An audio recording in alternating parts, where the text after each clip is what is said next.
It's just basically a separate audit produced for that loan fund. Interesting. Mhm. Good to know. Okay, okay. Did you turn on your video camera or do I have to reset it? Oh, maybe you have to reset it because it was on. What is this thing doing now?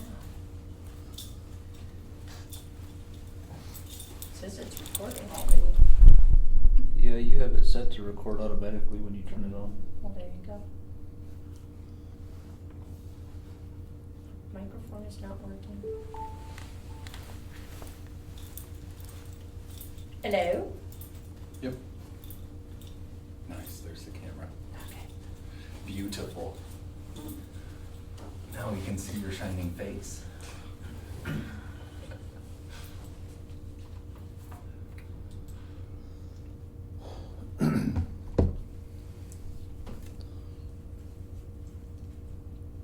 Are you ready?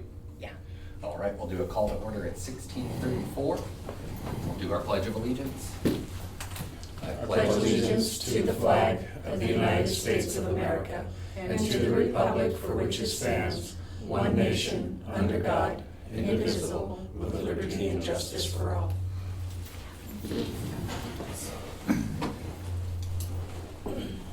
That'll move us on to item number 2, roll call. Zach, Yes. Joe, Yes. Tom, Yes. Lynette is not here. Audra, here. That'll move us to item number 3, adopt the agenda. I move to adopt the agenda. Second. Beautiful. Zach, Yes. Joe, Yes. Tom, Yes. Audra. Yes. And that will move us on to item number 4, our 2024 audit presentation with Biggs and Cofford PC. I Chris do not see him Jorgensen. on here yet. No, I do not either. I saw Zachary come in. Zach is here. Where are these guys out of? The auditor? Yeah. The Denver area? I don't know.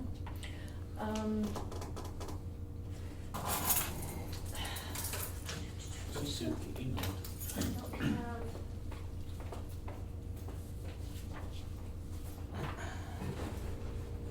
He did email. He's unable to join, he's not registered as a participant. He should still be able to go.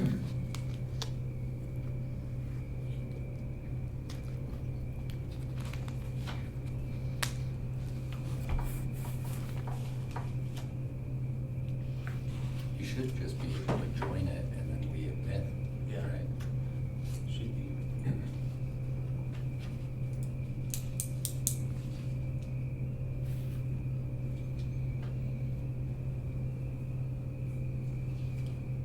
I see you're unmuted, Zach, but I still can't hear you. I don't know if you can hear me.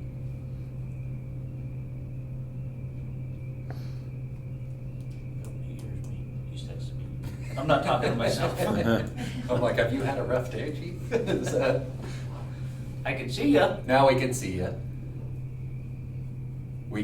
No, we can't hear you yet. I feel like we could hear you for a half a second.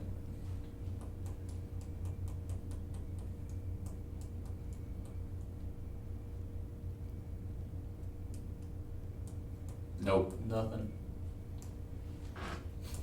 That happens to me with my ear. That's how I get out of meetings. Yeah. Yeah, but you can hear the static in the background. We do sign language, you could sign it. I'm pretty good at reading lips.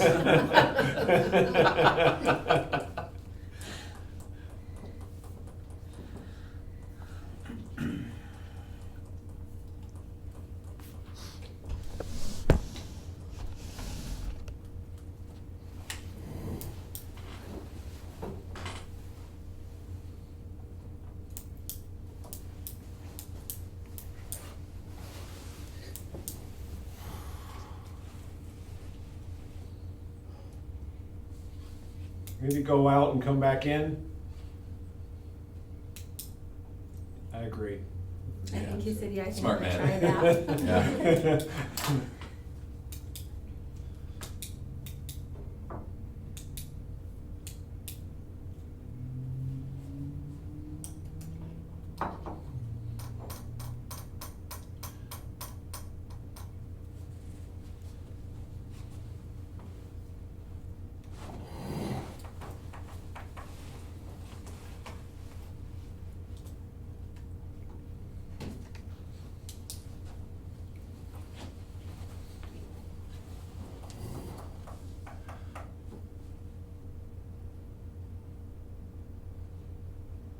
Nope, still nothing. Now we can see you again. Still can't hear you. It's not our volume, I mean, it's not like we have them turned down or anything, right? I don't think so. Okay. Yeah, I do things like that would be very helpful. That would be a very Curb Your Enthusiasm sort of moment. Yeah, well, I've Like, done it's it. definitely you.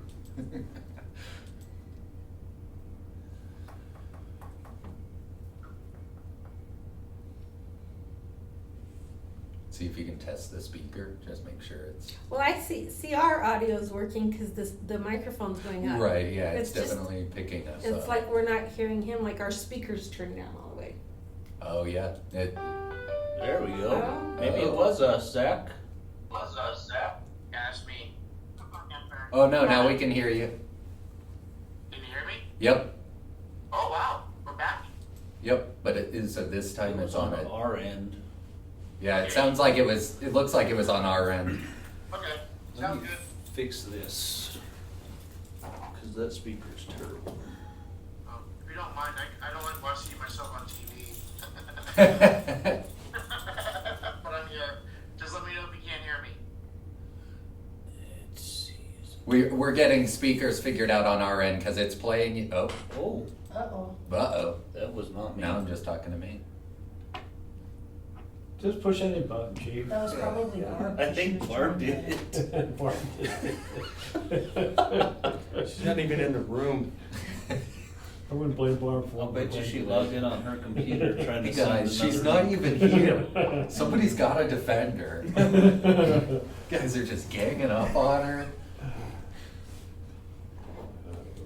I'll bet you any money that's what she did.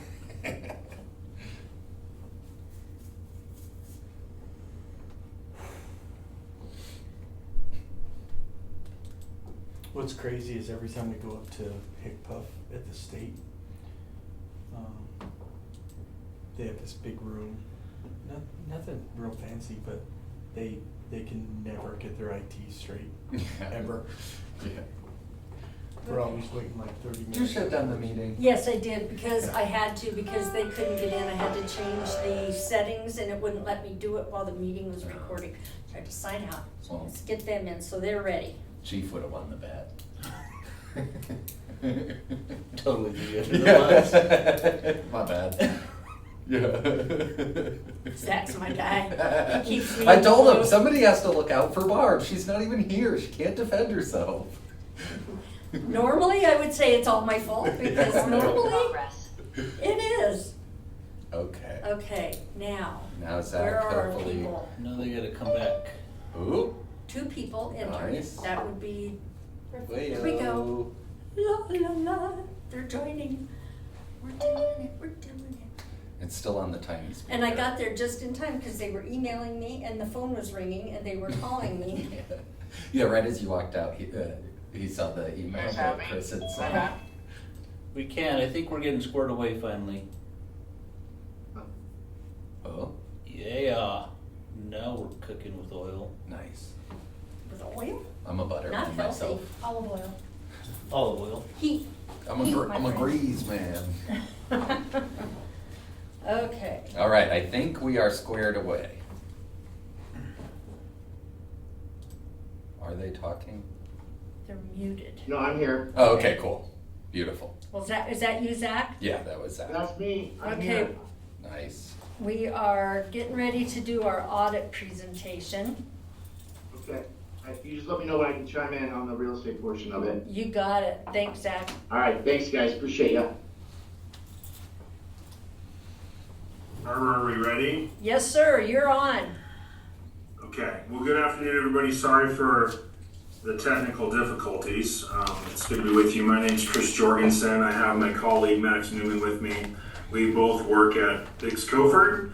This is our first year auditing you all, and we're just going to walk through the draft financial statements, highlight several things that are new this year related to the district, especially as the financial structure changed with the enterprise fund and the establishment of that requirement and the bonds. And so with that, Barbara, hopefully I can share my my screen, and Yeah.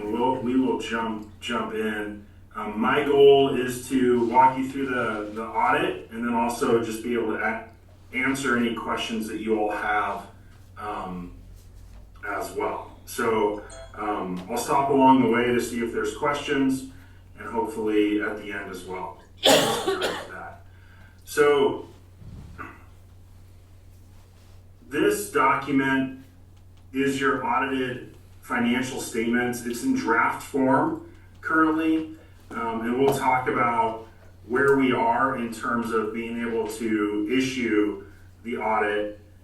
Essentially, where we are is the district missed the deadline of 9/30 last year, and the audit wasn't filed with the OSA or the Office of the State Auditor until December. And so the district is essentially required to file by 7/31. However, the budgets also need to be amended. And so one of the main things we'll talk about is the options you all have to issue the audit showing budget overages, or to amend the budget but file late after July 31st and probably sometime in August once the budgets are amended. And so one of the third page of this document is our draft independent auditor's report. This captures our opinion. It really highlights what you all as a board care about with an audit. This opinion is an unmodified, unqualified opinion. It means that we don't have any material misstatements that we're aware of in the financial statement. So it's an audit that you all are seeking and desire as a board. Some of the things that took place this year, we highlight in our opinion in this emphasis of a matter paragraph. And I want to walk you through several things that created necessary changes to the beginning balances in the audit. So every audit is issued as of 12/31. In this case, the audit that was issued as of 12/31/2023, we needed to change the beginning balances of that audit in order to reflect the accurate district financial setup in 2024. And so I'm going to jump to note number 12 in a minute, and I want to highlight the main thing that changed just by showing you what's called the statement of net position. So the statement of net position is equivalent to a business's or nonprofit organization's balance sheet. And so this year, what is new for you all, in the past, you all had really one column. And so the district was accounted for as an enterprise fund. From an accounting standpoint, it was an enterprise fund. This year, because of the establishment of the formal enterprise and the enterprise bonds, you were required to separate the activities of the district from an enterprise to now have governmental activities as well.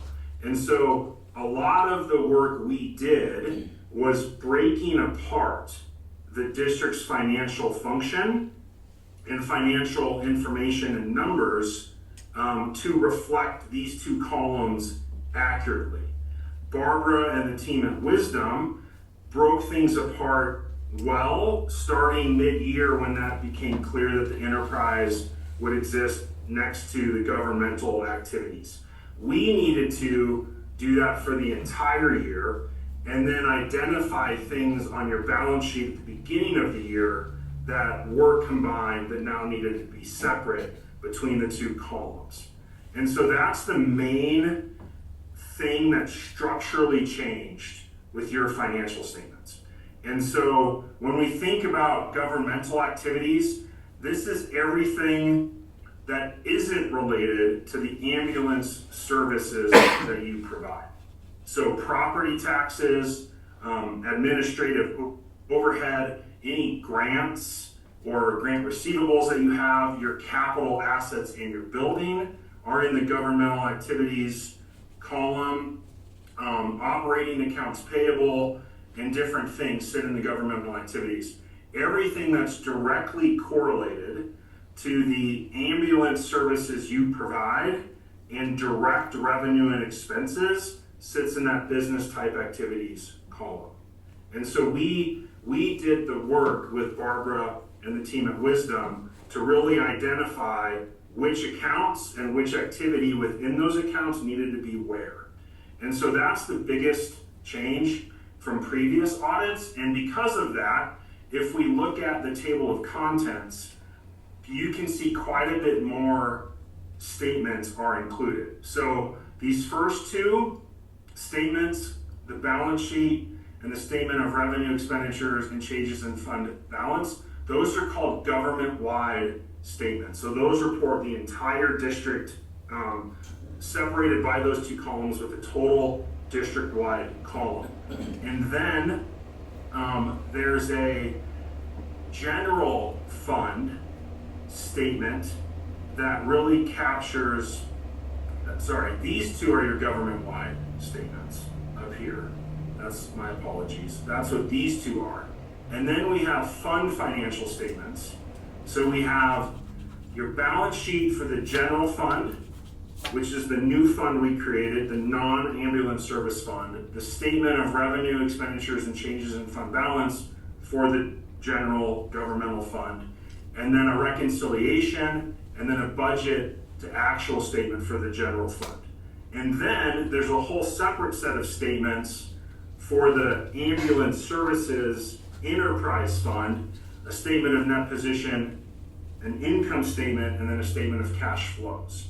And so in the past, you all really only had these three statements right here, rather than having all of these other statements as part of your financial statements. So it's a lot more complexity and a lot of new things happening with the district. So I'll stop there and see if anybody has any questions just on that structure piece of the conversation. I don't think so. I think, That's how we understand it. yeah, that's what we understood would need to happen, and just, I think we're a little unsure as to how exactly to do it, so this makes sense. Okay, good. So it's not new information, but now it's like probably a new visual Right. for you all in these statements. Okay, so now I'm going to jump down to that note. So our notes to the financial statements capture required disclosures, but note 12 captures the different entries that we made related to changes in beginning balances. And so we really had three types of changes that we made. The first one is all the changes as a result of the change in the financial reporting entity that we just talked about. Then there's a new accounting pronouncement, GASB number 101. It essentially changes the way you all have to account for what's been called accrued vacation. So that has to be implemented going backwards. So that's factored in. And then there were some errors in the previously issued financial statements that we also corrected as part of our audit work. So kind of three buckets of changes that impacted the beginning numbers. Most of these changes that were corrections of the previous financial statements in this third category were due to capital and fixed assets and depreciation and classification of those things. There was some retainage related to the construction last year that wasn't recorded. Those types of things are now reflected in your beginning balances. And so if we go down one page, how this page works is it shows the numbers as they were reported previously in your audit. So governmental activities didn't exist, so all of those previously reported line items are zero.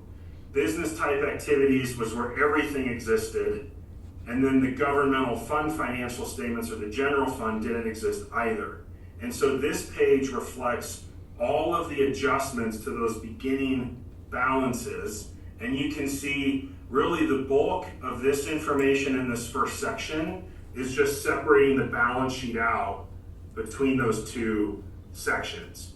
And then this section reflects mostly just moving money or moving balances from the business type now to the governmental activity section. And then the error corrections and the accrued compensated absences are also reflected on this page. And so I thought this might be a good way just to start the conversation to hopefully help you all sort of see the changes made, but then also the structure of the financial statements. So jumping into some of the statements, if we come back up to the statement of net position, which is the government-wide balance sheet, we can see that both funds are fairly healthy with net position. One of the things that's important is that this business type or enterprise fund does not get funding in excess of 10% from other sources other than ambulance services. And so the idea would be that money moves from the enterprise fund to the general fund or governmental activities and not the other way around. And so a lot of time was spent with attorney and counsel to really make sure that we were aligning what goes in which column with those requirements of the enterprise that you all established this year. And so the bonds are really kind of the biggest thing, along with the cash from the bonds that will sort of stay in enterprise activity. And then if we go down a couple pages, this is your general fund balance sheet. And so it captures the balance sheet of the general fund. And then behind it is the income statement of the general fund, which shows all the different detailed revenue items that flow into the general fund. So you'll see property taxes, ownership tax grants, some non-ambulance service revenue, some investment income on the cash in this fund, those types of things, and then all the expenditures related to this fund. The same thing happens with the enterprise. Is we have the balance sheet, but then we have the income statement that shows that the biggest thing here is the ambulance service revenue, a small amount of miscellaneous revenue, and then really a lot of transfers took place from the transportation revenue fund to the general fund. And so as we did our audit, really focused on how to align these two funds to the right requirements that you're required to uphold. One of the things that is important to point out and is going to be a topic of conversation is because we now have a general fund, in 2024 there was no budget for the general fund. And so everything right now is showing as an overage in appropriations in our general fund budget to actual report. The enterprise fund, if we go all the way down to the second to last page, is also showing a budget overage because this transfer amount counts as an expenditure. And so we're also over budget in the enterprise fund. And so one of the things to talk about is there's kind of a decision to be made, and Chief and Barbara jump in. The question would be is we believe we're ready to issue the audit. However, in the financial statement notes up here towards the end of note 2, or it's in the middle of note 2, there's this budget disclosure that we're required to put in when a district spends over approved appropriations that says the district incurred expenditures in excess of the appropriations, which may be a violation of state law, and is in the process of amending its budget for the general fund and transportation revenue fund.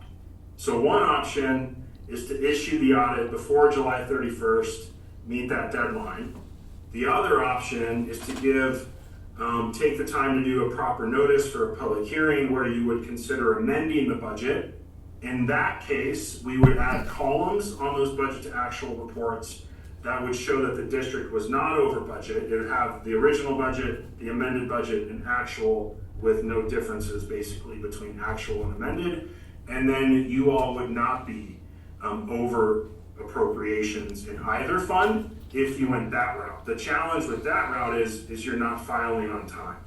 And if you don't file on time, the district loses property taxes that will come in those months until the audit is filed. And so there's really kind of this question of what's best between two not great options. Barbara and Chief, I think I'll stop there and see if there's conversation to be had on that topic. I'm of the opinion that if technically we are not we're not beyond our budget, it might be better to take the extra time so that we don't have to, even though it's not admitting to guilt necessarily, it gets portrayed entirely wrong. And so I think I personally look at it as it would probably be more beneficial to the district while we do incur some risk or some potential cost by not having the audit put in time. We also, I think, are more appropriately portraying what the district is doing, because I think if it looks like we're already up against so many different walls with perspective, that I think if it looks like our paperwork is terrible or like our budget is doing poorly when we really have been doing a great job trying to keep up with it, that does not bode well. And so, in my opinion, it would be better to take the potential risk and potential cost of filing later, but to have a more accurate and appropriate I agree, statement. and that was gonna be my recommendation. Okay. I have a question. How much notice is required for this public hearing to amend the budget to have it in on time? Is it just the 24-hour notice, and is it? I believe is it's it- 20 days, and we have to is it post it 20 in the days? papers, just like having your budget hearing. Oh, okay. Yeah, Yeah. so it's a So it would 20-day. actually be late regardless. Yeah. Okay. Also, just to take note, if we follow with your second option and we file late, we won't get those property taxes maybe for August, maybe September, on time. We will get them. We will still receive them. We will get them after we file. We're already kind of used to that. Right. That's We already did that how we last budget. year, yeah. So that, to me, that is. So you won't lose Okay, tax that's revenue. even better, because then it just makes it's not even really a cost, it's just, it has to be handled appropriately, it doesn't necessarily look great, but at least then we have an appropriate and accurate statement that goes out, is how I feel about it. Yeah, I agree. I think we should do it right and, delay it, but present it, and everybody, then they can clearly see what was and what is, and then we fixed it. Yeah, I'd hate to like thinking back to school time, it's like I'd hate to turn in the test first and get an 80 when we could have, we studied and we've been doing our work and we could have made 100 Do it right. and just turned it in, or we make a 90 because we turned it in late or whatever. 95. Yeah, 95, that's an A+. But yeah, so I think. Yeah. So I agree with everything you guys have said. Does this mean though too, as we move forward and we continue to do this next year, we'll fix this problem this year, and as we move forward, this won't be an issue again? That's Right. my hope, and that's what we're gonna discuss tomorrow and in the near future, we're gonna discuss as we move forward, how to Okay. alleviate this. I agree with you, that would be nice if that's the future, then it's that kind of, that seals it to me. Do it now and fix it. And, Right, yeah. Well, we'll probably have Rip to the go back, Band-Aid I would off. assume we'd have to go back then and amend the 2025 budget. No, they're separate.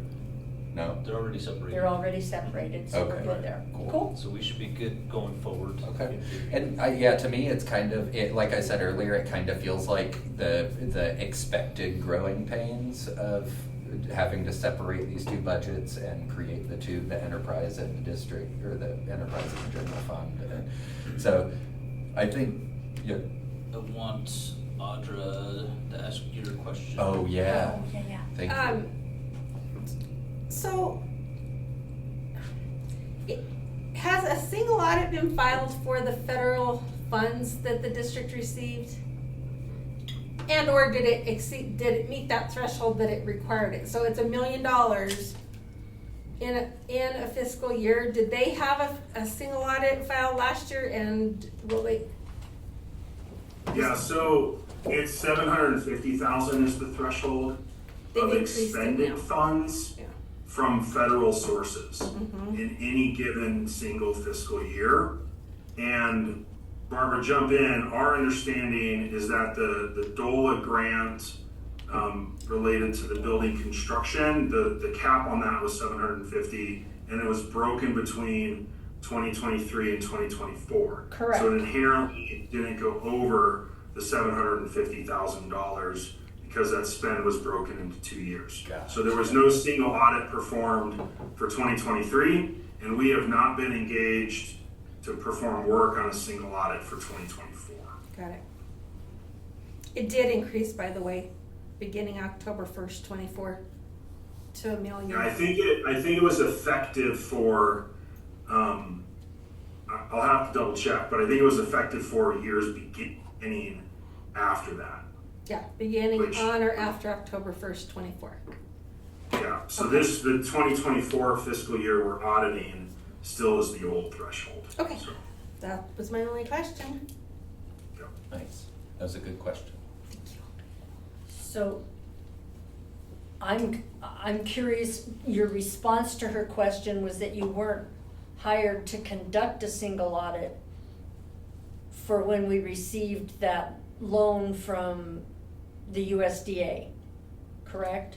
So does a single audit need to be done for that in 2024? Barbara, I don't know the answer to that. Okay.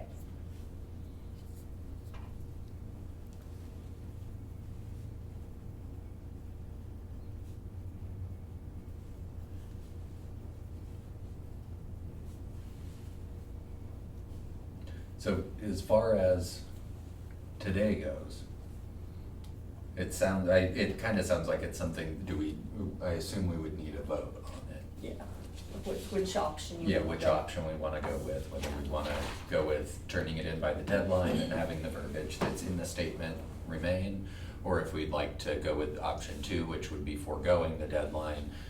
I assume is it filing for an extension, or is it just submitting No, it it's late? just submitting it late because we filed for 2 extensions last year, so Uh-huh. we can't file for Oh, extension this that's year. what, okay, that's what you were saying. Yeah.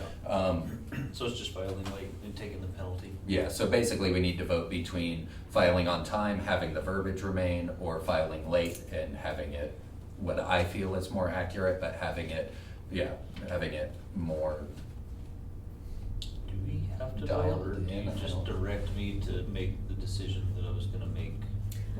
I have another question regarding this single audit. Because you said you weren't hired to perform a single audit, but you said that the funds were split so that it didn't require a single audit. But then you said you didn't know if 2024 needed a single audit. I'm totally confused now because Yeah, so if you have two pieces of funding. The first is the grants that you receive for the construction of the building, like the outright grant funds. That money was a $750,000 grant that was split over between 23 and 2024. So based on our knowledge and information, there was not spend of 750 in any given fiscal year. Barbara's question related to your enterprise bonds through the USDA loan that were issued in 2024. And so we can get an answer to that, but we don't believe a single audit would be required because it's a loan, it's not a grant. So, but it's a federal we- loan, right? what's that? It's a federal loan though, right? It's a federal loan, but it's not grant funds, so we would have to do some research to understand if a single audit's required for those funds or not. and we can do that research if needed. Okay, so, because my understanding is loan funds would require the single audits. Anyhow, what the point I'm getting to is you were hired to do the audit for 2024, correct? And so as part of that, it would be incumbent on you to look to see if there's a single audit that's required. But you said you weren't hired to do that. Are you just basically saying that if a single audit's required, you're gonna have to charge more? I mean, we have to do it right, one way or the other. Yeah, no, we would have to get a separate engagement letter for the single audit component if it's determined that it's required. But you are able to help us determine if it's required without having that secondary engagement letter, correct? I think is kind of what we're aiming at is, are you able to tell us whether or not that is advisable so that if we are unable to see it or if we somehow don't see, somehow overlook it, we have some contingency plans in place to help us understand, hey, you guys do need this single audit. Yeah, we can work with our single audit team to analyze that document to see if one is required or not. Okay, I think that would make me feel better, just to know whether or not we actually need that single audit, just so we don't end up missing it. I think that's kind of the goal across all of this, is to make sure that we're covering everything as comprehensively as possible. So yeah, I think if that is something that can fall within this engagement letter, at least assessing as to whether or not we need to have a single audit, we would love that. Right. With the understanding that it's a first audit for you of these books, and obviously you've had to do a tremendous amount of work. Yeah, for sure. To get this straightened out. So it would be absolutely understandable that if there's yet another step, there would need to be additional compensation for it. But we need to have it right. Yeah, we understand it having to have an additional engagement for that specifically, but I'd just like to emphasize, Audra, that our whole goal is just to have it correct, whatever that ultimately means. And so, yeah, just trying to, like I said, set up some contingencies so that we know if we miss a thing that somewhere it's getting covered. Yeah, we're happy to take a look at that. Thank you.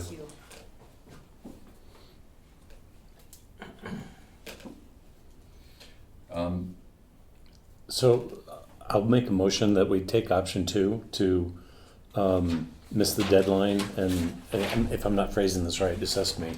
We'll take option 2 and miss the deadline and move forward to get it right. You stated it a little while ago, and now I don't remember it. I don't know how else to put it in a more direct way. I hate that it's a little nuanced still in all of our verbiage, but it is. I do think that that's kind of the only way I can really describe it too, is going with option 2, which would end up missing the deadline, but hopefully produce a more accurate result, a more accurate statement. That's how I think I would put it. So if you want to make a motion, I'll entertain a second. I'll second. Beautiful. Zach, Yes. Joe, Yes. Tom, Yes. Audra, Yes.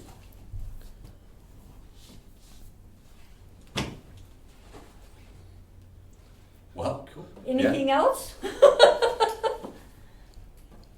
Yeah, so I think the only other things to talk about related to the audit right now,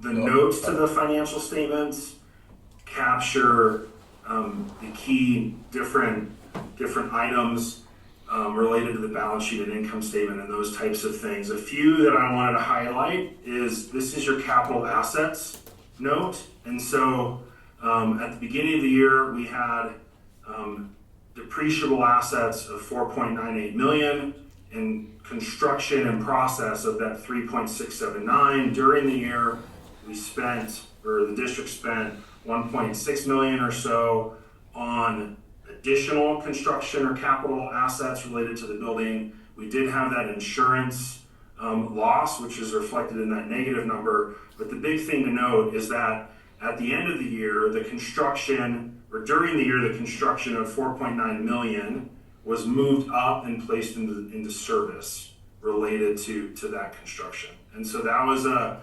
significant thing that took place, was this construction and fixed asset capital activity. The next thing down a note is your long-term obligation. So here's your Series 2024 revenue bond, the $3.2 million coming in, and then a lot of verbiage related to the bond right here, including your future minimum payment schedule and the interest incurred over the life of those bonds. And so all of that detail is new and included in the notes to the financial statements. And then that's really pretty much it. The rest of this is required disclosure you're probably used to. The other thing to look at is what's called our post-audit letter. So this captures basically how the audit went. It's required communication from us as your auditors to you as those charged with governance. In here, we do have some material, what are called material weaknesses, and there's two of them. One is related to how charges for services and allowance for doubtful accounts have been accounted, and then the sheer kind of volume and materiality of the adjustments we made related to charges for service and allowance for doubtful accounts rose to the level of a material weakness. So we're making recommendations around that area. And then our other material weakness is related to accrual basis of accounting. And so essentially, we made a lot of adjustments to account for the financial statements in accordance with the accrual basis of accounting. And we just listed the different areas that required adjustments. So inventory, grant income and related receivables, capital assets, accounts payable cutoff, payroll and accrued and compensated absences, and then rolling forward net position, which is really equity. And so then the last 5 pages capture required disclosure of the journal entries we made as a result of our audit process. And so all of these were made to correct previous items we talked about, to do those accrual basis adjustments, and or to properly break out the two columns from one another.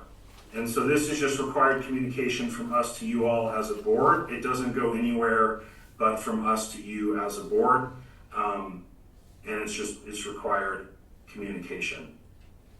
And so with that, any other questions? No, I feel pretty good with the information that we've gotten. I appreciate you. Do you have an ETA on when you think you could button this up and how late the audit would be? Sorry, what was that? Do you have any idea how long it's going to take to, close things up and submit the audit? Yeah, once the budget is amended, which we typically aren't a part of that process, we can give Barbara and Chief Moreno the numbers that need to be included in the amendment. In fact, really, you already have that in these drafts. And then once that budget resolution is made, we just need a verbal confirmation or affirmation that was approved. And then we need a management representation letter signed, and then we can issue the audit fairly quickly. So I would say within a couple days of that budget being approved, assuming or not taking into account the answer on the single audit requirement related to the bonds, Right. we would be able to issue pretty quickly. Okay. But we'll start researching the single audit question pretty much right away. Okay. And hopefully get some information to you all to make that decision if that audit's required or not. So that leads me to my next question. Do we think we want to, will we likely want a special hearing, a special Yeah, meeting? we'll have to do a public hearing Mhm. to amend the budget. Okay. So we'll post it in the newspaper, Mhm. just like we did for our other budget hearings. Okay. Yeah. And do we want to select a date now that is like more than 20 days out, something like 25 days Yeah. out? And then we Yeah. could vote on that and make, and then. We don't need to vote on it, No. we just need to do the date and get it published, Okay, and I'll reach out to Spencer Fain and they'll take care of getting all of that okay. taken care of. And then we'll meet for a special meeting? Yeah. Cool. So, The rate we're going might be It's the gonna fall on August the next meeting. board meeting. yeah, that's It'll kind fall of. right on our next board Yeah. meeting. That would be So, perfect. yeah, should we just intend to add it to our Yeah. August board meeting, so August 27th? If I counted right. Okay.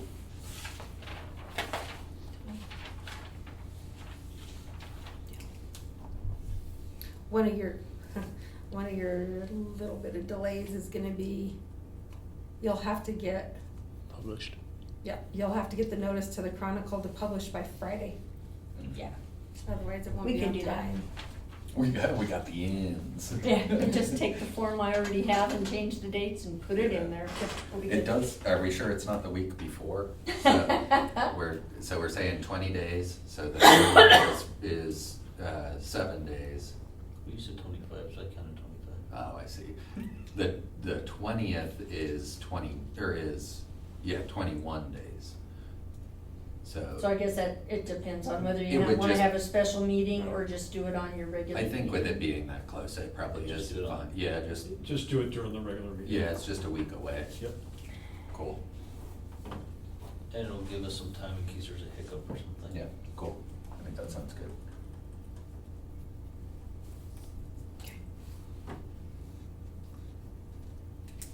Awesome. Anything else?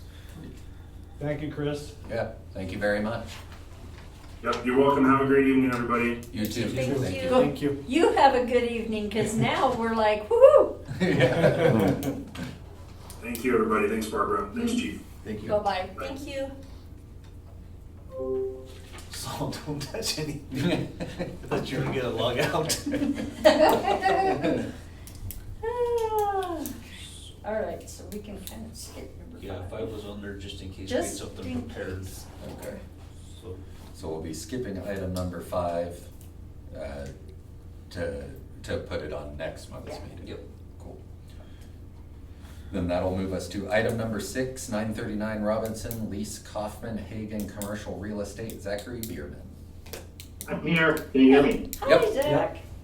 All right. Well, guys, awesome. Well, I'm glad it seems like it's going smoothly over there. Just wanted to touch base. Looks like we found the right tenant for you, Ooh. and they have signed all signature pages on the lease. Gabriel, I sent that over to you and I just saw the that. attorneys. They just need to fill in a couple spots with the address and then your signatures, and they will be ready to go. That's awesome. Who is it? They are a Texas fire group, so they're like firemen. Special building, special tenant, it worked out pretty Nice. good. awesome. So, they're out of Texas, they do like basically fire and hazmat remediation, Okay. and so they're set up like a fire department. Colorado, and He said the financials ready to go.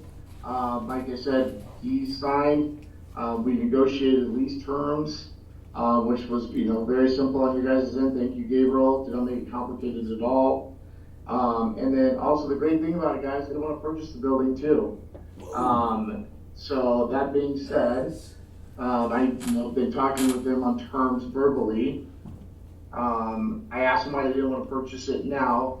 They were just like, hey, we'd rather be in the building, do a 3-year term. But, if I think some of it has to do with their contracts, but also the other one is they want to make sure that the building will set up for them good for long term. Yeah.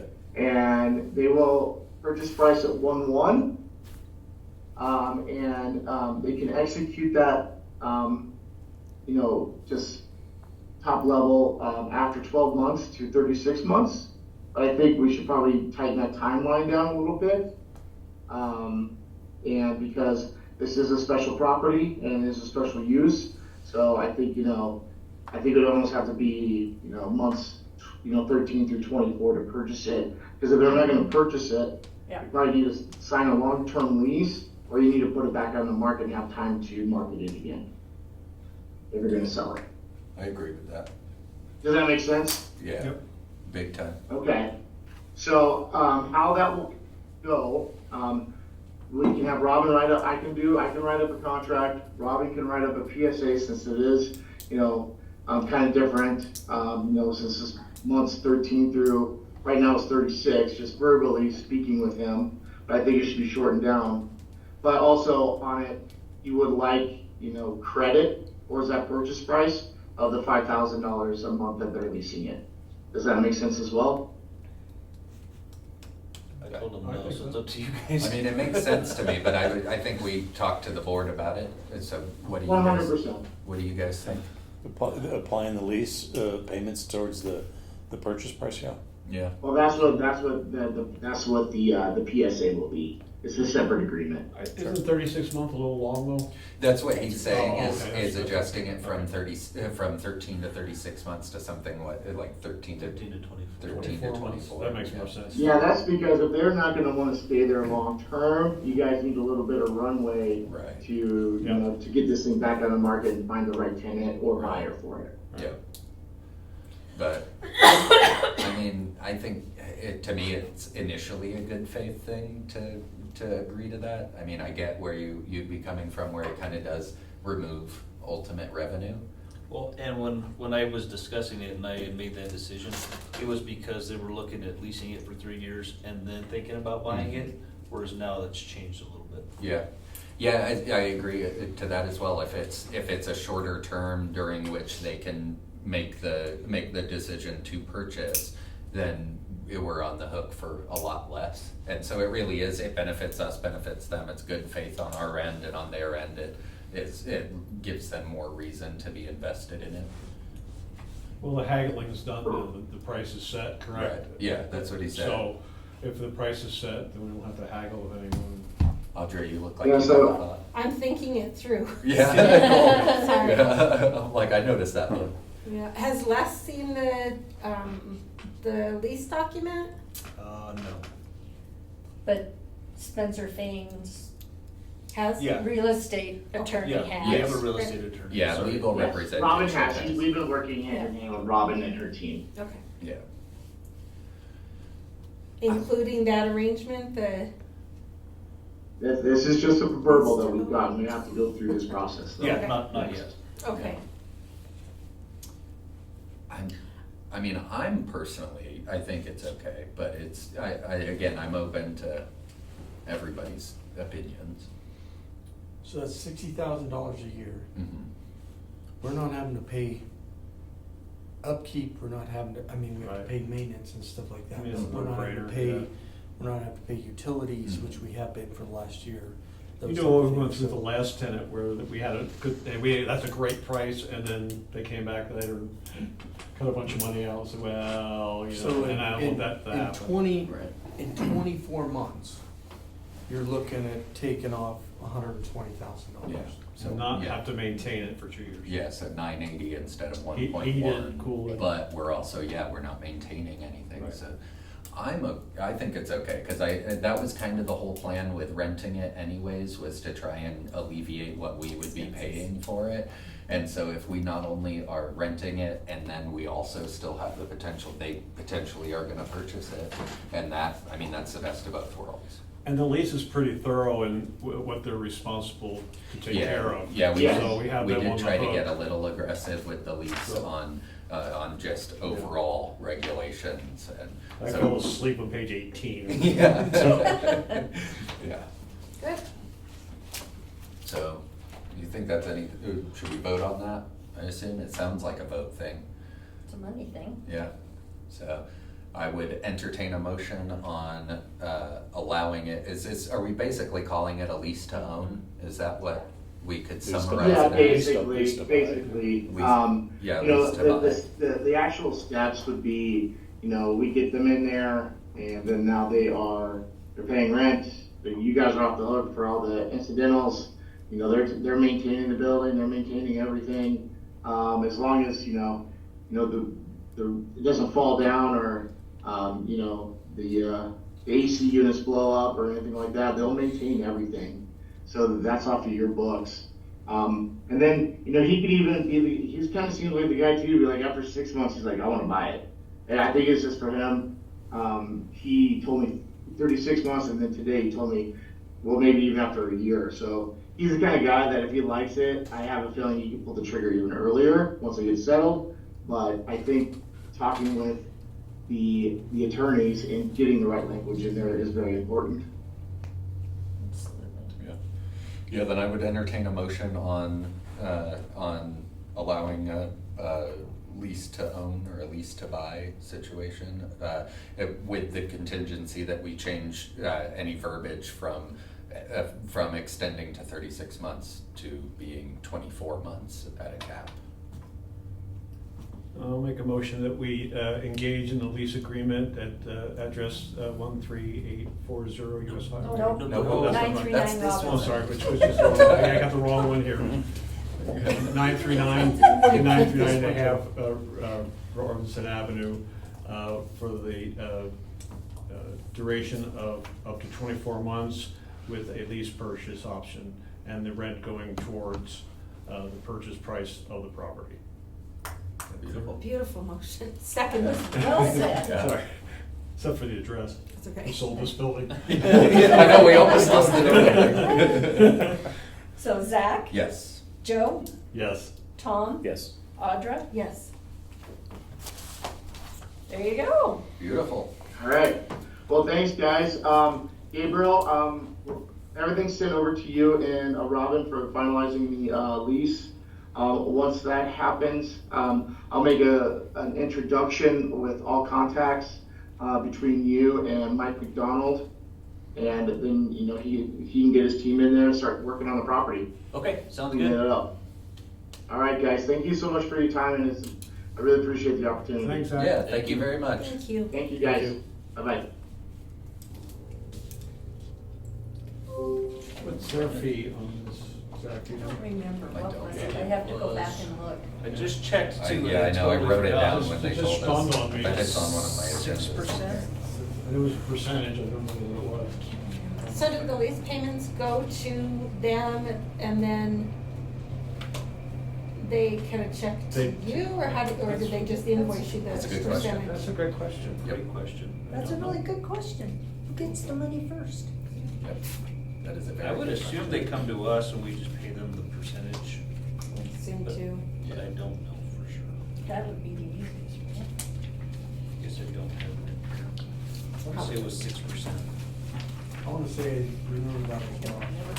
So the question that poses is, so are we paying them 6% on the $5,000 for the lease payment? Well, that brings up another point.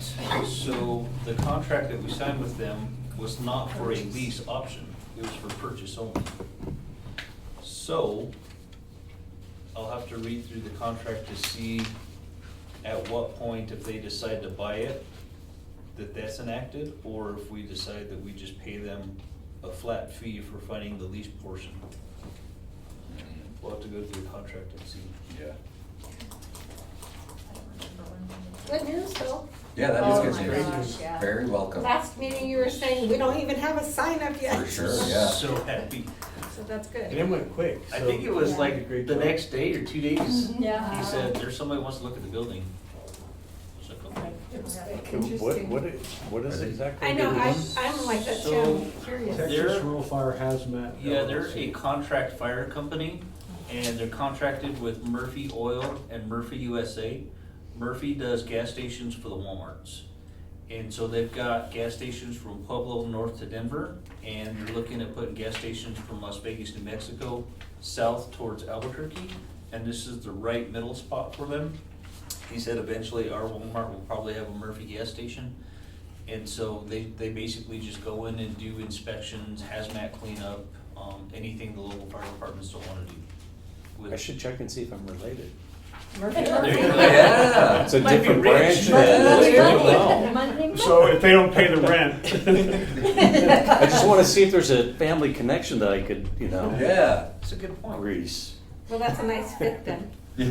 really a nice fit. I think it'll be perfect for Yeah, them. it sounds like it. Good. Good news.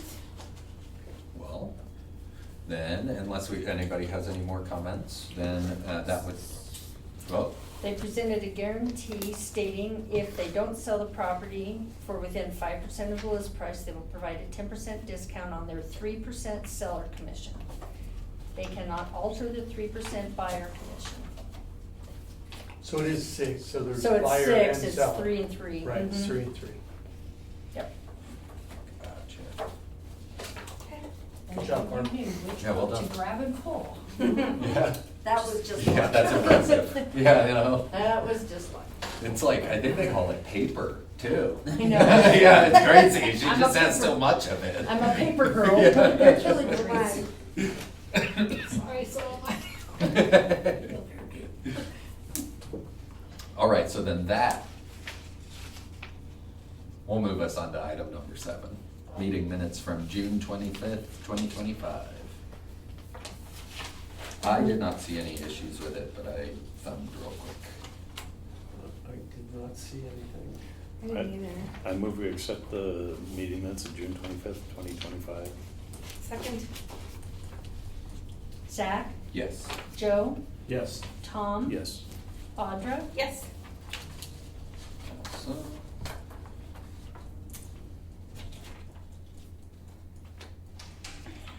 And that will move us on to item number 8, our director's report. So I did a financial report still, just out of habit. That's okay. And so, we'll do the director's report first, and then I could do the financial thing after. Sure. I just put it all under the director's report. Yeah, you are the director. Yeah, but I got two separate That's separate okay. shows. We can put the shows all The in one. director's So reporting can you pull up my financials. show? Just go to that little orange box right there Oh, and pull up. either one. director or financial, which one do you want? Either one. I bet I can find a coin somewhere. Do that one. Shouldn't look. Right? Come on. Wayo. I thought I was gonna shorten this up, but I don't think I did. Habit. Yep. Yeah, so. So total cash on hand for this month, well, for year to date, is $3,758,394.91. So we're up about $190,000 from last month, so we're looking good. This just shows our net income for the year, in the general fund, a net income of about 464,000, just shy of 465,000. And then in the enterprise, just shy of 367,000, so we're looking good there. Our highest expenditures are payroll, medical supplies, insurance, and legal professional. And our year-to-date income, net income is $831,633.30. So we are looking good. And just to throw some colors in there so Zach Yeah, can I do. see pictures. Yeah, That's just a comparison of revenue, expenses, and the net income. they're 3D and everything. That's Absolutely. even better, Yeah, man. that's crazy. It's the Up the future. game. And then this is our percentage used, so this is our year-to-date actual versus our budget percentage used. So our revenue, we've collected about 81% of what we projected already. We've only expended 44% of what we projected, so we're looking good there. Our net income for the general fund is super high. It looks incredibly high because when we did our budget, we wanted a break-even point, so we only had $248, and our net revenue, our net income was $400 for the general fund. So that's why it's such an astronomical percentage. And then same for the enterprise. We've collected 69% of our projected revenue. We've only expended 64% of our projected expenditures. And then we've collected about 96% of our projected net income. So we're looking really good year to date versus our projected budgets.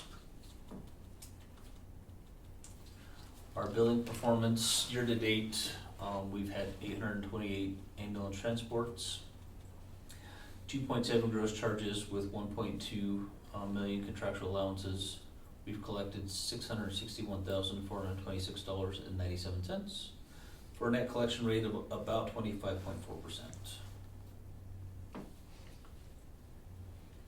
Our June collections, total trips 125. We've collected $20,162.25 for $161 per cash trip, and a net collection rate of 6.3%. And that'll go up over the next several months. It's always rolling, so. This is just our rolling 12-month payer mix. It hasn't changed a whole lot from the previous month. Our biggest payers are insurance, facility, and other government. So it's like VA, private insurances. Rolling 12-month operation summary for 1,787 total trips. We had 5.4 million in gross charges, 2.3 million in allowables for a total of 3 million net charges. We received 1 million payments. Our gross average trip charge was $3,019.55 for an average cash trip of $571.57, and our net collection rate is 33.4% for the rolling 12. We've already discussed with EMSMC, our billing company, to write off the rest of that old AR, so that'll be off the books and we'll stop dealing with that from here on out. That'll be nice. And that's all for that one. Sweet.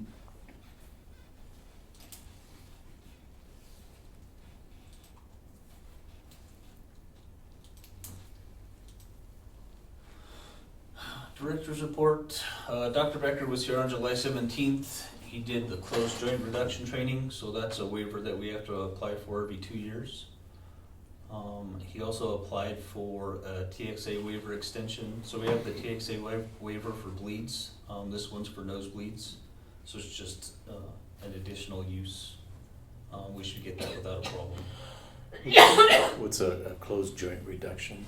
So like a shoulder dislocation, knee dislocation, we Fingers. can reset those. Yep. It was neat. I wish that Yeah, I that's sat way in. cool. I sat in on some of it, but yeah. So we could just basically put them back into place. Yeah, we had to get online medical control for ours. Not anymore. Yeah, that was cool. That's way cool. And then Dr. Becker brought up a couple other waivers that we can apply for.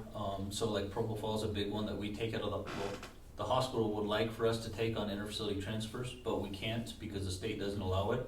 So if we apply for this waiver, then we'll be able to take those types of medications on transfers. Nice. So we're gonna look at what medications make sense and apply for a few more waivers. That's awesome. Talked about that already. Nice.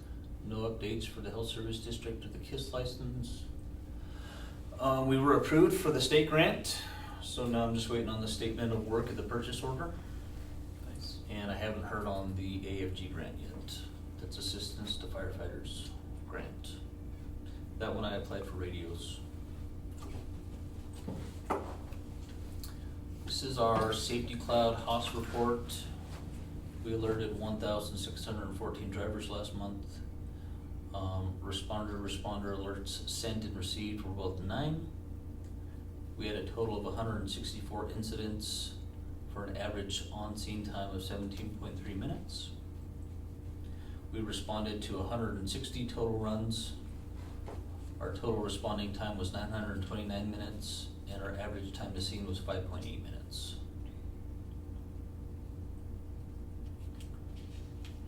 There's some more colors for you. Love it. I'm not gonna go through all my meetings. Those were all the meetings we attended since the last board meeting. There were 5 ambulance crashes. 2 ambulance service closures due to funding or staffing issues. A June 23 analysis in GEMS, Journey of Emergency Medical Services. Journal of Emergency Medical Services. Warns that proposed cuts under the One Big Beautiful Bill, HR1, could will slash Medicaid and Medicare funding. So it's gonna leave EMS budgets vulnerable. So just the stuff we've been saying. Our biggest hit's gonna be probably the Medicaid funding. There were these 5 assaults on EMS providers, 2 were in Australia. That does And then- not count. Yeah, and then this one was the firefighters that were called to a wildland fire were ambushed. Oh. 2 of them were killed, Oh, and wow. one of them was actually flown to Denver for continued care. Whoa, That was in Idaho. that's nuts.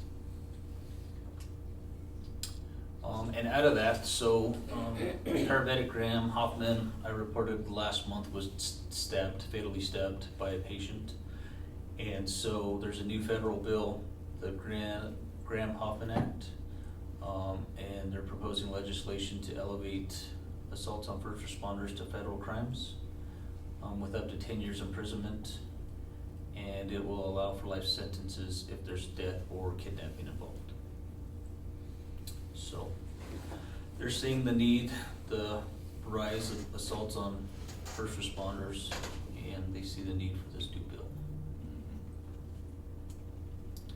Oh no, Georgia. Staffing shortages. Okay.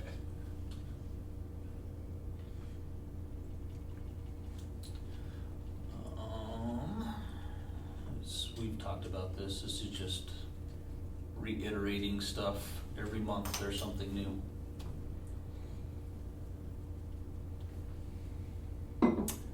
Colorado EMS headlines. We had another paramedic charged with manslaughter. A paramedic out of Boulder, facing manslaughter for giving a sedative, and it's not so much the sedative, it was the fact that he restrained the patient prone on his belly, and strapped him down, and he stopped breathing on the way to the hospital and died 2 days later, I believe. And then he went and he changed his reports to fit his need. So that's why he's charged, it's not because he gave the sedative. So that was kind of a mess. And then, this actually got reported in one of the EMS journals, Colorado MSAC, the advocacy team that we work with, noted the federal recognition of EMS as an essential service, and then we're working on sustainability, trying to figure out how to sustain, especially for rural EMS going forward. There's also this proposed legislation at the federal level, the Community Paramedicine Act. It establishes federal support for community paramedicine and mobile integrated health. It enables Medicare and Medicaid reimbursement for community-based systems. It helps EMS providers deliver in-home care, which is what we're trying to do here. And it aims to reduce unnecessary emergency department visits and 911 transports. So really quick, would this,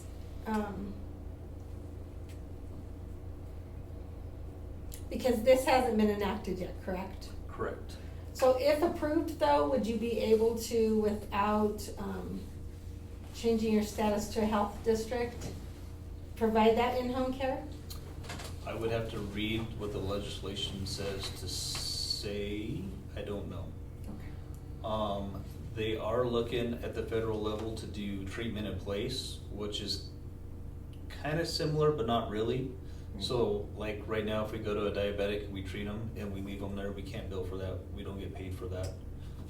So if they pass the treatment in place at the federal level, then we'll be able to get reimbursed for that.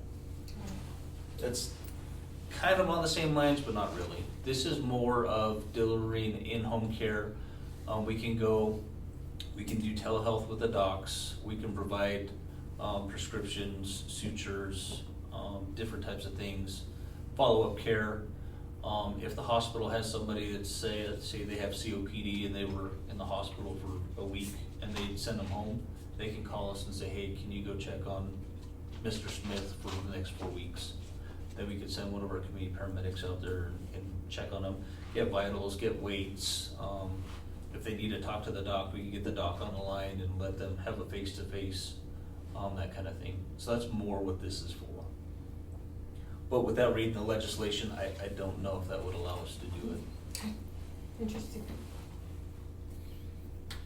And then the CARES Act, they're also pushing, and this is just another funding mechanism for rural EMS to treat in place, telehealth, mobile integrated health, community paramedic type services. So this is more of the technology portion of that.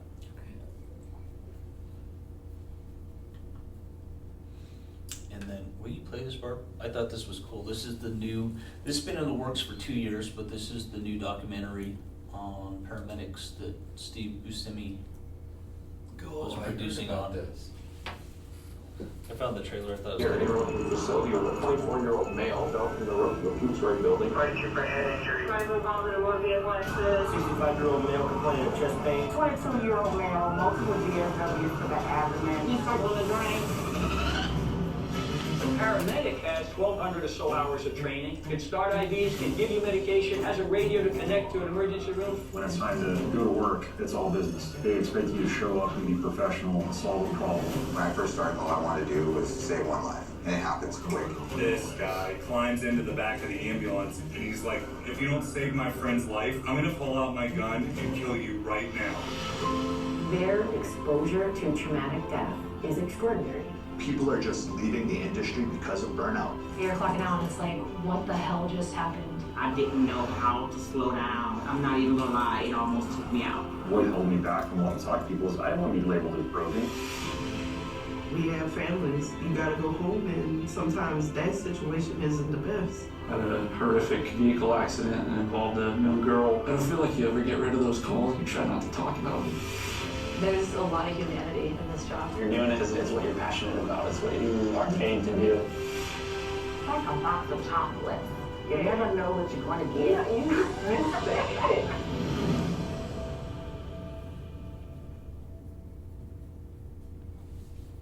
Yeah, that's awesome. Yeah. We need more stuff. I like thought this. that was neat. They're starting to kind of highlight EMS and the dangers we face. We've always kind of been the redheaded stepchild, so to speak. You have to stop that. And so they're finally putting I this worked out. in New York City in spring of 2020 and we were pretty hard hit. And so it's nice to see that there's some filmmakers documenting EMS and kind of getting us out there. And that's all I had. Is it bad that it got my heart racing? I was like, okay, what do we do? Yeah, every time. Every freaking, Every never. time. I haven't been on the ambulance in like almost 10 years now, and it's Make your heart race every too, time. it's just like- Every single time. Yep. That's my It's direction. strange that they call it burnout because I don't, I mean, I associate burnout with that, you know, the long hours and that sort of thing. Burnout to me is, you know, you're exhausted from that. This is something different. This is, PTSD. It's it mentally. is, it's It all adds- PTSD, Yeah, it's absolutely. PTSD. It all adds. But it's PTSD that when it goes unmitigated, it turns into burnout, but it's like alarm fatigue, it's burnout, it's PTSD, it's like I went to the point where I was literally, my tones would go off over my head, I'd be asleep in bed, and no matter what, my partner had to wake me up. Because I wouldn't wake up, my brain just stopped, because I went past alarm fatigue and got into alarm exhaustion. And it's this multi-layered thing where your brain just kind of gives up, and it's like, I can't do this anymore. And you just stop responding to stuff. Your brain stops cooperating with it. And so that is where I think it's burnout, but it's burnout based on definitely some traumatic responses. And so, yeah, it's a thing where it's nice that it's finally getting recognized, because I was 100% a part of that, where as soon as I applied for FMLA, I started getting pushed out. And so it becomes this thing where, like a lot of services, once you become the patient, you're no longer the helper.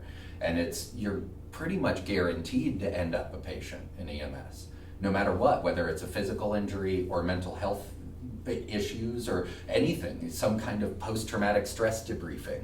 In some way, you become a patient when you're in this field. And that was when I stopped getting any kind of real, it was when I started getting pushed out and when I started being like, man, I can't do this anymore.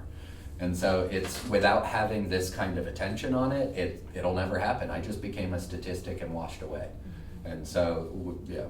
So, for Gavin, do we have a program here where you assess people annually or whatever and see where maybe they are on the scale that he went through? Similar, so the new ground ambulance licensing requires us to have some mitigation, policy on mitigation for that kind of stuff. Plus, we're trying to do kind of a culture shift change, and we tell our staff, let us know that if you just need just a day, just to kind of refresh and stuff. It also helped going to the 4896s, lumping their time off together. Mhm. That's really helped a lot Yeah. with some of that burnout and some of that fatigue. And then our health benefits have the EAP. You get 3 free per year. And then we have somebody that we can call that if they need something beyond that. So we've got a lot of resources here where a lot of agencies don't.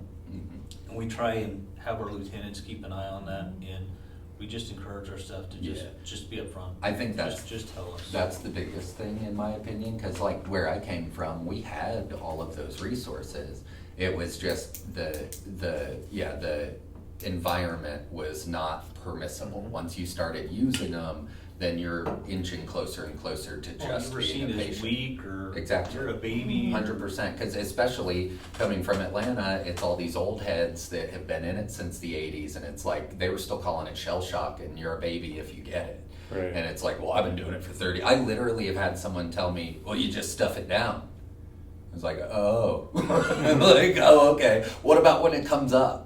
And so it's, there's a lot of just a paradigm shift that I think is really the main thing, because we have resources.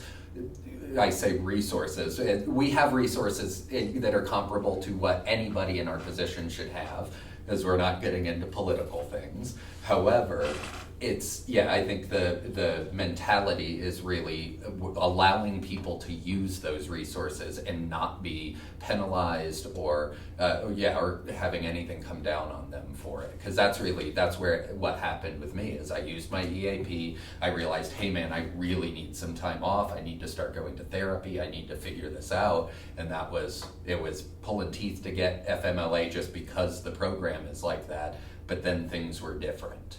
FMLA, family leave Yeah, assistance. family medical leave assistance, yeah. Well, it's or not- family medical leave. Just in this conversation, it sounds like the culture here is helpful. Yeah. We're Well, I trying, think- and we can always do better, but we're trying to encourage our staff to recognize those signs, and if you need time, you need time. Mhm. Right. Recognize signs in Each other. coworkers? Yeah. Coworker. And that's what Because I think that's a lot of it, people don't recognize it in Yeah, themselves. recognize No. it in each other, Well, and after those really, really bad calls, the group of us that was there, we will sit down and do an after-action review on it, and we will discuss it, and it kinda helps process it, Mhm. and then we know to watch each other for certain And a calls. lot of times after those, we'll say, hey, do you need to go home? Do you need to talk to somebody, and do you need to go home? Yep. Or there's been a couple cases, we just send them home. Yeah. No, I think that's one of the big things is being able to recognize Sorry, that. Bubs. Sorry, Bubs. That's okay. Sorry, I've been wanting. Yeah. But I think We're all excited. there's so many things that we do. So Chief and I also, when they have bad calls and it's on a weekend or something, we're calling and checking with lieutenants. We're always on the lieutenants, making sure that they're mitigating their rest and they're mitigating that kind of stuff. And the other thing is we're small enough, we're almost family oriented enough that we fight like brothers and sisters also, which is kind of the bad thing. But we can kind of say, hey, Susie's having a bad day, Mhm. and then we pick up on that, and then we just have a conversation. And one of the biggest things is meeting every morning before the shift starts at the big table in the Yeah. room. We all sit down. We all talk about stuff. We do that kind of stuff. And one thing is, and I'll never forget when El Presidente came, he was so worried that we weren't treating our people right. And I think we've changed your mind. Oh, 100%. So And like you said, there's always things we can all do better, but it absolutely quelled my fears. Because, I mean, as you could imagine, coming from what I've come from and having the sure. trauma that I have, that was a trigger for me, is are you treating the people correctly? Because I have proof that you guys treat the patients correctly, and that is obviously prime directive. But once that's established, then it becomes, are we looking out for our people? Because nobody else will, is what I learned the hard way. And I do feel comfortable that you guys are doing that. And it's always a learning process, it's always day by day. But I really do think that that's something that we focus on and we continue to try and do more about within our playing field, within our board that we can operate on, because I mean things are always cinching down on us, tightening harder. But I do think that was one of my biggest concerns, was do we treat our people correctly? And I think we do, and it's absolutely beyond. I came from the second largest ambulance service in the country, and we do more here than they did for mental health. And so that's depressing and enlightening and in the same breath. But yeah.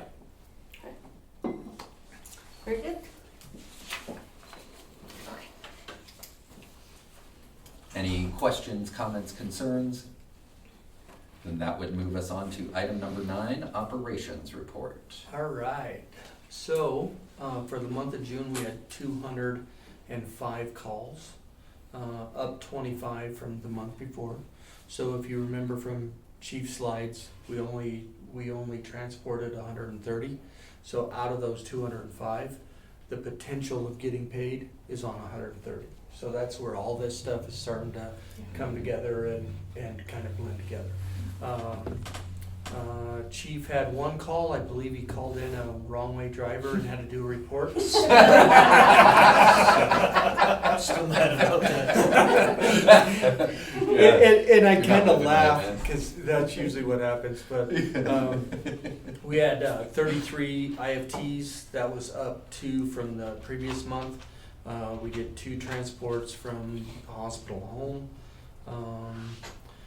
2 transports weren't taken, and these were the reasons. One of them was we were requested to do a transfer home for hospice from St. Mary Corwin and Pueblo back home, and I think that the patient deterred enough or decreased enough that the family just decided to keep him there, so that was a cancel. And then the other one was we already had 1 crew on an IFT, and there was a patient waiting in the ER to go on another IFT, and they decided to go in their personal vehicle. So that one, and then there was one that we actually held until the next day, the next morning, and that was due to, we had 5 911 calls that day, plus we already had 2 interfacility transfers previous to that, and both the crews scored out, and then we were able to get them up there the next day. So 173 IFTs for the year.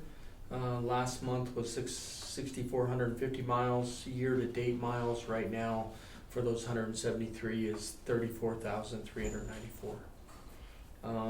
Just a couple caveats with that. Some of the things that we do to help out on this, and I believe Lieutenant Romero, Liz, is the one that did this, took a double transfer. That's when we actually take 2 patients. The patients have to agree to ride in the ambulance together, obviously. And then, and depending on the paramedic or EMT, always has the right of refusal on that, depending on the severity of the patient. But we did do a double transfer, and then I think it was notable that way early in the morning, when we took a critical peds patient to Children's in Spring. So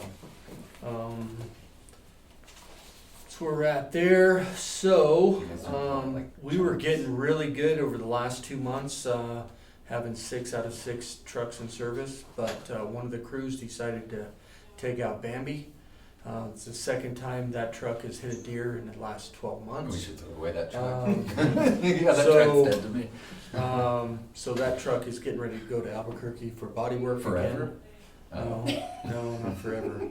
I know the crews would love it if it went away forever, but that truck's got bad juju. So it's out of service, and we'll get it back hopefully sooner than 6 But months. you can't ignore vibes. Yeah. Well, it is what it is. I didn't do it. I I started Something you have to. another thing too, and talking with lieutenants, we wanted to bring out to you guys some of the things. I just called it the crew corner. It may be kind of corny, but that's what I'm gonna do. We attended both shifts. Myself attended I believe Chief even went by the Elder Abuse Week Festival at the Senior Center.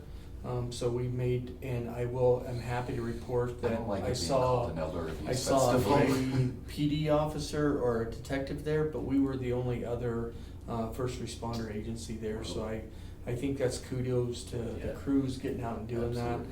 In addition to that, we visited the senior center like we do twice a month, do fall prevention, do vitals checks, those type of things. We consistently do that, obviously, if there's not calls waiting or we need to go on calls. And then Liz brought this up, and just want to make sure, because, we always try to take the high road. So on 628, assisted the ER, not only with the cardiac arrest that they ended up working for 3 hours plus, but the crews all pitched in to help change beds and help with other Nice. patients and stuff like that. Thank So you. That's so what we're I'm talking about. trying, and the crews That's do. what I'm nurses. And the other good thing Absolutely. is And hopefully it'll trickle up. all the upper level stuff, we try not to Yeah. let it trickle down to the bottom. And the crews and the ER crews and stuff have a great thing. The other thing that I didn't note in here, but I think it's notable, is their ER director. There was a couple different calls. One was a mental health transport, a secure transport that we worked over and beyond to go. And then there was another one that Liz was on again with, and we worked hard to get that transport out. So by mitigating and moving some crews around and stuff, so it was something that needed to get done. So I just want you guys to know, as the board of directors, that the crews and us at the management are trying to do what we can and do the best that we can. Like I with said to everything. Liz, hopefully, I know it's not literally physics, but hopefully then it'll trickle up. Yeah. I mean, that's all you can hope for, and that's absolutely what I'm talking about. I appreciate you guys doing that sort of thing. So that was our crew corner. That'll be a thing. Aw, Here's it's a cute corner. Here's my last slide. That's what I did for I the looked at the screen and nothing. Nothing was there. I don't see a single graph on there, Bubba. So- and correct me if I'm I wrong, don't it's even have- 2D. And there's I don't even not have a even colored color. pencil that There's has not There's even no color. depth. Look, wait. Nope, that's black. No. Anyway, so the only other thing is, one of the meetings I think we'll want to highlight though. So there's three main key players in the MIH, or the community paramedic in Colorado. That being Eagle County Paramedic Services, UPass Regional Health Service District, which we partner with. We do with Eagle as well, and Delta County Ambulance Service.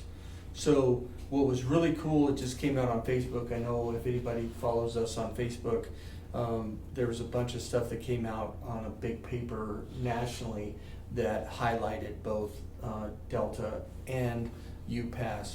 Nice. But one thing that we've been doing, meeting Zoom offline with those agencies for the Chapter 2 rules. When we talk about we can't take some medicines because the state don't allow it. If it's in Chapter 2, we can do it. Well, MIH, Community Paramedic, just sunsetted. They got that passed. Now we're trying to make new rules for community paramedics and make them better, and so that we can kind of expand the scope. And so Trinidad Ambulance is now part of that group. We're That's part of cool. the Cool Kids, Wow. and we've been working with the state to We've worked so get hard. get that going. So yeah, we wanted to make sure that That's gets out there. That's really So cool. if you don't have any questions, that's my report. Very good report. Good job. Yes, thank you. You made up for not having bar graphs. I didn't know they could have depth. No, you can do anything. You can do anything nowadays. That's why you're the chief. Now they're gonna be animated next month. Yeah, they better be. I don't know how he's gonna, I don't know he's gonna up next Yeah, at month. some point I'm gonna Yeah, plateau. yeah, there's a plateau coming. Any questions, comments, concerns? Then that'll move us on to item number 10, unfinished business. Item number 10A being bylaw adherence. So I kind of put that on there, or had it put on, I wanted to make sure that you're doing okay with getting the bills and looking through them. I wanted you to know that once they're approved by everybody, I hold off for a few days to see if I hear back from you about anything before I actually hit the pay button.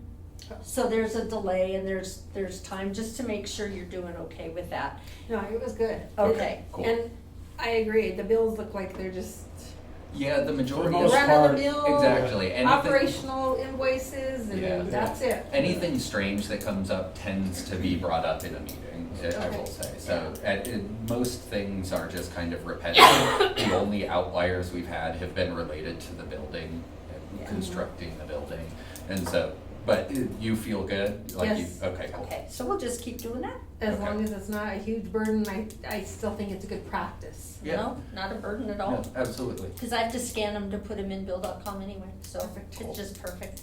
And then I didn't know the 4/4/30 thing. So the bylaws say that our meetings are at 4:30. Right.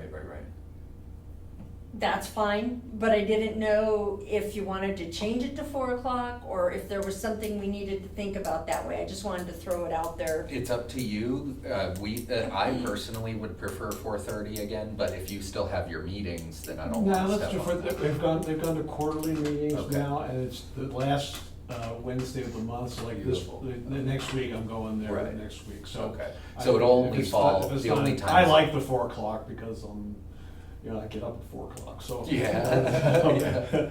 Well, I get up at 7 now. Oh, wow. I'm a day walker now. Wow. But, But I'm okay with that. so do we wanna just go with 4:30 as the bylaws, and then if we need I to don't know make what any, else's schedule's That's like, fine. so. That's fine. and then if we need to make an amendment or any special cases or anything like that, we can always bring it up. I hate you all, but. Yeah, it's cool. Love you too, Joe.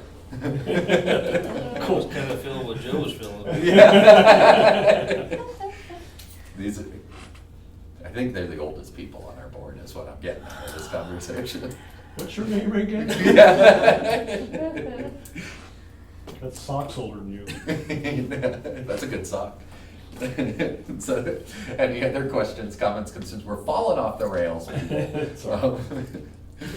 So that'll move Surprised us. it took this long. Yeah, that'll move us to item 10B, which will be public perception campaign. And that I put on because it was asked at the last meeting to carry it forward. Yeah, I so. think it's good to continue. I think we've covered some public perception stuff in previous items, but I do think it's good. I'd love if it just stayed there for a bit. So that way we just it's fresh on the mind, we keep thinking about it. Because I do think that's, we're at a place right now where we have the ability to try and push on that. And I think you guys have been doing that. But I think it'd just be good to keep it on the agenda as like a regular for now. Barb's still working on trying to figure out how to put that PowerPoint to our website. I know it, I've tried a few different ways and it's kind of. I will Yeah. say that, actions always speak louder than words. Mhm. So what you've done to help up there, very commendable. Yep. Always louder than words. And personally, I'm educating the people I know. Sweet. Yep. Yeah, I mean, And it has to start there, Yep. And I think we really can get back to a place of we're together in this. We Yeah, I have to agree. be. And I think little acts of kindness, working together, showing that is exactly the way to do it. So I really appreciate you guys doing that sort I of didn't even thing. tell them, they were really, really busy up there. Yeah, see. And we just stayed up there and I was making beds in the Straight up. rooms No, because for they sure. were busy. Yep. And That's- it's not, I'm not doing this new, this is something I've always done, I've For just sure. never verbalized. No, to and everybody. I think it's good for us to be able But that to way hear you guys it. know, we are trying, we have Yeah. great relationships with the nurses Yeah. and the ER staff, we work with them constantly. Yeah, I kind of expected that So because exactly why we're Mhm. trying to make it better on the board to board Yeah. side. Because it's like you guys are at the behest of we're here together. we have nothing else, man. Right. Yes, and so I think the more and more that we can show that, and the more and more that we can keep working towards that, the better it'll be. And we'll get out of this silly I don't know, tension we have, because we don't need it. It's not necessary, and I think Well, we it's all not are. healthy for the citizens either. For sure, that's, yeah, That's who's being impacted the most, because right. they have a misconception of what happens. Mhm. I would at some point like to have a meeting between, our board and the hospital board. Yes. And our administration and their administration. I agree. Because I think it needs to trickle down to all staff that they're not going to carry the message, well, they don't do this during these hours, and leave it at that. Because I think that's what's the most damaging. Yeah. And they need to say it differently altogether. It needs to be, they will transport you when the next crew comes on. We're gonna keep you fine until that time. There's no rush to get you up there. We're gonna keep you stable. Yeah. Or they need to make the call to get them up there quicker, a different way. Yeah. If that's what it takes. There you go. Yeah, I agree. I think that is absolutely something, I'm not sure exactly how to achieve that yet, but I do think that that is something we absolutely need to do. And it's the thing I've communicated is, I know it's tough because we've gone through tough stuff between the groups, but it's always worth, if we extend an olive branch and it gets shot down, at least we extended that olive branch. I hope that that's not the case. I want to go in with good faith and believe we can do this together, because we have to. But at least on the, like, in worst case scenario, at least we know we extended that olive branch again, and we'll do it again in the future, because that's what it takes to serve everybody correctly. Give everybody what they're supposed to have. So through the years, I filmed several meetings with the city and the county, because they always had issues. Mm-hmm. And kind of what happened is they would sit down, they would talk, they would agree, and then nothing would happen. Mm-hmm. And I think as we move forward, we do the health service district or don't do it, that we need an agenda, and we need some actionable items to say, okay, it can't just be a discussion where it's kind of first it's like bitching at each other and, Right. and resolve it. Because I mean, you were at some of those, and they seemed like they were really productive, but after the meeting was over, nothing happened. Right. And so I just, when we get to that point, we're gonna have those meetings and discussions, let's really maybe even talk about a facilitator of like, you know, because I was doing the YMCA 25 years ago, and we used to bring in facilitators, and they know their job, and they help the two groups instead of just like, because pretty soon a little snip at somebody Correct. happens, and then And we're off it's the too easy rails. to emotionally Exactly. react to that. So Yeah. as we get down the road, that's what I would say. No, I agree. Get a I think- facilitator and say, let's lay our cards on the table. Yeah, I think And- that's a great idea. and then afterwards, it doesn't just end, because that's what happened. Right. It's like they talked and they sounded good, and then nothing ever happened. Right. So, I agree. That's a good foresight. So, again, been at a lot of meetings in the last 20 years. I think Yeah. at some point though, we do need to just decide on when we can sit down. Yeah. All of us together with them, and just have the conversation about how we carry messages about each other, so that there's Yeah. no finger pointing on either side. I agree.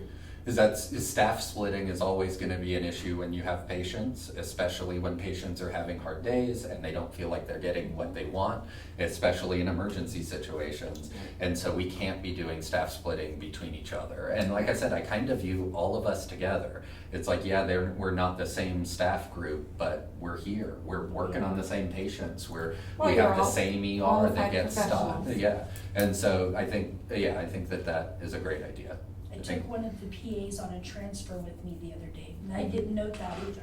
Yeah. But we had a patient who was imminent delivery, Mhm. needed to be at Parkview, was not safe to deliver her here. Mhm. The doc, the PA, myself worked together. The doc came in the middle of the night, this is like midnight or something. He came in, covered the ER so that the PA who was supposed to be the ER could ride with me, That's awesome. so we could get her up there where she needed to be. And we barely made it, but But you wouldn't when have it made comes it to without the working ER together. staff, and at least with me, I'm not gonna speak for anybody else, I try to work with them, and we Yeah. usually do pretty good. Yeah. But that's one where the ER worked with me, I worked with them, and Mhm. we made it happen for that patient. Yep. So it's possible to work together. Yep, I agree. I think that's as long as we hold tight to that principle, we can fix this. I really think we can. It's gonna be, I use the term a lot, it'll have some growing pains. But I really do think we can fix it, especially when both entities have the ability to look and be like, our people on the ground are working with each other every day and dealing with all these problems every day. And we don't need to add to it. And I feel comfortable that we are on that side. And I would like to have a conversation with the hospital and explain that we're on that side. We don't wanna put any more undue stress on our patients, on our staff, on their patients, because they're all kind of the same. It's all the same grouping. And I'll to tell me. you, I don't know that there's a bunch of looming stuff out there anyway. Yeah. So I think we're at I Cool. don't know if it's the best place, but I think we're at a lot better place than we've been. Good. all I the think time. what I've seen in the short time I've been here is that when something came up, we handled it and addressed it directly and completely. We didn't just let it fester, all those guys over there, and Right. sort of figure we got them engaged and straightened things out. So I think the activity you guys are doing has laid the groundwork for that. So, and I applaud you. I think I think we're moving forward. I agree with the exception of the whole time thing, because right before I came in, that was one of the comments that I heard was, wow, they wouldn't transfer because they don't transfer between these hours. And that it reflects badly, and For it sure. shouldn't, because you've educated me, those other people need to be educated. Yeah. But if they can make simple adjustments on how it's communicated to the patients and their families, it'll make all the difference in the world. Absolutely. You're fine, we'll get you out as quickly as we can. Yep. The ambulance service can't transfer you right now. Right. It has to be just that simple. Absolutely right. And That if would we be, thought that would be that, and super if, helpful. yeah, I agree. if they thought they needed to get there sooner, they would call the helicopter. Yep. yeah. And no different, and I'll tell you, I put on there, cause Liz put that one of the corner topics was that child that had to go up, and it wasn't in a time that we would normally do it to Springs. We do it. We do it almost every time. When it's a patient that has to go, Yep. we figure that out. Yep, that's emergent. It's that's the thing, and I think it'll work. I think so I do too. too. It's the messaging, that's all there is to it, cause Yep. aside from that, people appreciate what you do, Mm-hmm. they know that you're doing what you need to do as best you can, and it's just that messaging. Yep, and that's exactly why I think it's good for us to keep it on the agenda. We'll keep bringing it up and keep addressing it, revisiting it each month, so that way we just have this on mind. Yep. But I think we do, but it's just good to reinforce it. Yeah. Sweet. Any other questions, comments, concerns? Then that'll move us on to item number 11, unfinished, or item number 11, public comments. Now I'm stopping being able to read. You're exhausted. I am. I'm a morning man. Isn't that what you said to me? 4 a.m. Why in the world would you do that? Yeah, ew. That'll move us on to item number 12, new business, cop donation. Since Liz is here, I'll let her bring it up. Okay, well, I was at the ER helping out one of the nurses who also, she's PRN here, she also works at DOC. She was telling me how they have a cot up there that they use at the prison that is inoperable and it's unsafe for them and the people they're putting on it. She asked me about possibly donating one of our old cots to them. I did bring it up to Chief, and I am currently waiting for a letter from her supervisor to request a donation from us of one of our old cots. Sweet. I'm all for it. So, and I actually talked to her 2 days ago. Her boss is doing what she needs to do. We had to get the value of it, and Right. I'm expecting that letter soon. Sweet. Yeah, I had it on there because I thought we were gonna have the letter by now. That's cool. I thought I would too, and I reached out to her, but her boss said there's a lot of loopholes and stuff she Yeah. has to jump through with it being the DOC. Yeah, that's cool. We do have a couple spare manual cots that we can donate. What kind of cots are we talking about? Just a basic cot? or- Yeah, our Yeah, basic just stretcher stretcher. Oh, okay, good. Let me know, because the county has several in storage that we use for emergencies, and I'm sure the county commissioners would donate one. These are like the cots we have in the back of the ambulance, so they can actually sew Oh, out Yeah, out it's of the the prison, structure the itself. pods you're are so talking far apart, Gotcha. and then, Gotcha. so, No, yeah. it's okay, okay. Yeah. So you have a couple of them, I think so, we got I two. think there's two. and you're wanting to get rid of them? Not I mean, 'cause necessarily. I'm interested. She actually approached me to teach her how to operate them, and then she was telling me about hers and why she couldn't figure out how to operate it, I because theirs was broke, so. have a 1950s version, because the funeral homes ran the ambulance Yeah, service. he's still got the old fold flat ones that used to Oh, pick yeah. up. I have one, Yeah. and I use it. Yeah, I had In to learn how to use my that thing. refrigeration. I had only ever seen it on like It's like a- emergency. I'd like to maybe come The take a ones look. that like the, See if I now can you buy it only off see you. corners with them, It is a or with our multi-use funeral tool. homes where they like fold, they like Yeah. lean over, where you like just Yeah. pushed them into the back and it would fold them up at you or I whatever. didn't have that one. I had the one that you had to lower all the way down to the ground. Oh yeah, On and then both just sides. four corner it. Yep. That's the emergency one. That's- yeah. But mine's from the 1950s. Yeah. So I'll get in touch with you. I want to come take a look. Yeah. So I'm all for that as well. Yeah. But I would like to see if we take that one step farther and offer them give them some training on how. I've Properly, actually yeah. already Yeah. offered her training and told her if she could set it up, I'd be willing to go out and train her Beautiful. staff on it. Perfect. That's due diligence. I agree. Do we have a motion on that, or is there something we can do? It's on the Motion. agenda, I think, Motion. let's go ahead and Do you make a wanna- motion to allow the donation of a cot to DOC upon their request. I'll second that. Okay. Who are you, Joe?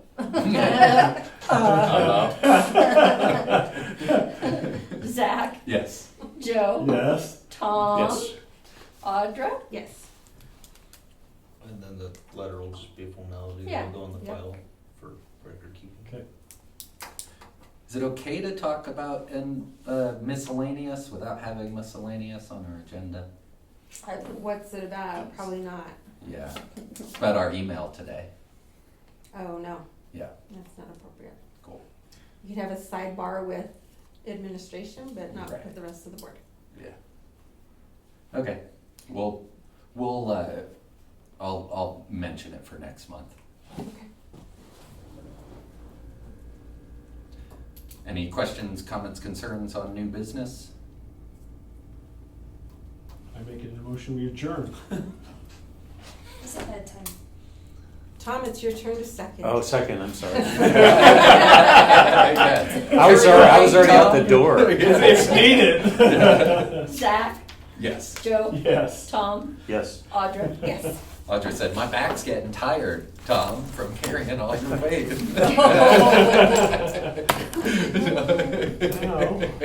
You know, I want to reconsider this president thing because he talks entirely too much after a long day. Yeah, I believe Yeah. that.